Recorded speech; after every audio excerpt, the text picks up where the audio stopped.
കാലൻ വന്നു വിളിച്ചിട്ടും എന്തേ പോകാത്തു ഗോപാല ഗോപാല എന്ന് വിളിച്ചവനാണ് ഈ ഹംസ.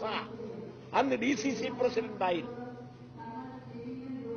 അങ്ങനെ ഞങ്ങളെല്ലാം കൂടെ ഉണ്ടാക്കിയ ഈ CPIM വളർന്ന് വരുന്നതിനിടയിൽ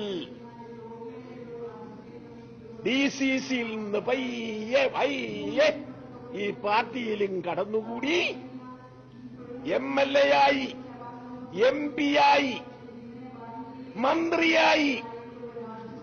ഈ പാർട്ടിയിൽ നിന്നെല്ലാം തന്നെ ആനുകൂല്യം പറ്റി. ഇപ്പോഴും ഇനി എപ്പോഴാണ് ആനുകൂല്യം കിട്ടാനെന്ന് കാത്തിരിക്കുന്നയാളാണ് ഈ മാന്യനെന്ന് നിങ്ങൾ ഓർത്തോ. ഇങ്ങനെയുള്ള ആളുകളുടെ